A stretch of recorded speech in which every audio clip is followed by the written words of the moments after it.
Anthony Bourdain's voice cloning for new doc called into question. It's a slippery slope. The celebrated chef appears in Roadrunner, a film about Anthony Bourdain. The revelation that a documentary filmmaker used voice cloning software to make the late chef Anthony Bourdain say words he never spoke has drawn criticism amid ethical concerns about use of the powerful technology. The movie Roadrunner, a film about Anthony Bourdain, appeared in cinemas Friday and mostly features real footage of the beloved celebrity chef and globe-trotting television host before he died in 2018. But its director, Morgan Neville, told The New Yorker that a snippet of dialogue was created using artificial intelligence technology. That's renewed a debate about the future of voice cloning technology, not just in the entertainment world but in politics and a fast-growing commercial sector dedicated to transforming text into realistic-sounding human speech. Unapproved voice cloning is a slippery slope, said Andrew Mason, the founder and CEO of voice generator Descript, in a blog post Friday.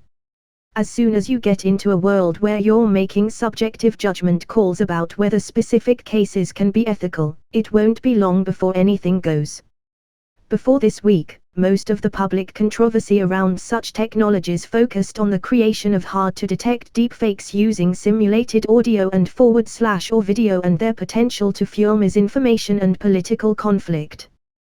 But Mason, who previously founded and led Groupon, said in an interview that Descript has repeatedly rejected requests to bring back a voice, including from people who have lost someone and are grieving. It's not even so much that we want to pass judgment, he said. We're just saying you have to have some bright lines in what's okay and what's not.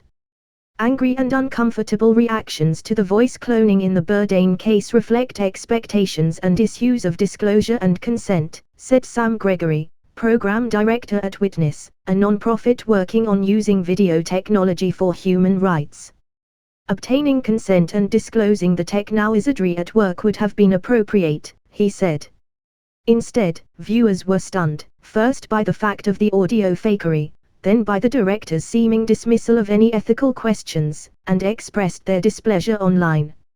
It touches also on our fears of death and ideas about the way people could take control of our digital likeness and make us say or do things without any way to stop it, Gregory said.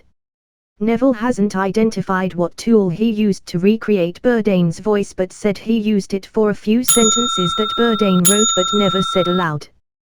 With the blessing of his estate and literary agent, we used AI technology, Neville said in a written statement. It was a modern storytelling technique that I used in a few places where I thought it was important to make Tony's words come alive.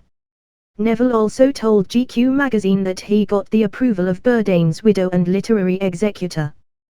The chef's wife, Ottavia Bizia, responded by tweet, "I certainly was not the one who said Tony would have been cool with that." Although tech giants like Microsoft, Google and Amazon have dominated text-to-speech research, there are now also a number of startups like Descript that offer voice cloning software. The uses range from talking customer service chatbots to video games and podcasting. Many of these voice cloning companies prominently feature an ethics policy on their website that explains the terms of use. Of nearly a dozen firms contacted by the Associated Press, many said they didn't recreate Bourdain's voice and wouldn't have if asked. Others didn't respond. We have pretty strong policies around what can be done on our platform, said Zohaib Ahmed, founder and CEO of Resemble AI, a Toronto company that sells a custom AI voice generator service.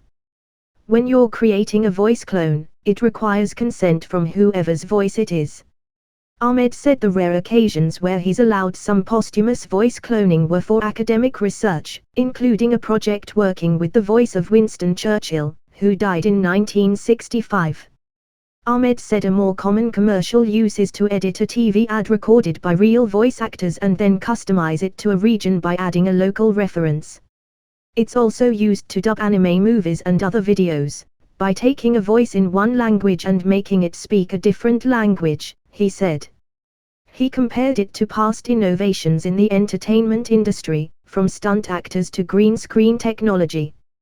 Just seconds or minutes of recorded human speech can help teach an AI system to generate its own synthetic speech, though getting it to capture the clarity and rhythm of Anthony Bourdain's voice probably took a lot more training, said Rupal Patel, a professor at Northeastern University who runs another voice-generating company, VocalID, that focuses on customer service chatbots. If you wanted it to speak really like him, you'd need a lot, maybe 90 minutes of good, clean data, she said. You're building an algorithm that learns to speak like Bourdain spoke. Neville is an acclaimed documentarian who also directed the Fred Rogers portrait Won't You Be My Neighbor? And the Oscar-winning 20 Feet from Stardom. He began making his latest movie in 2019, more than a year after Bourdain's death by suicide in June 2018.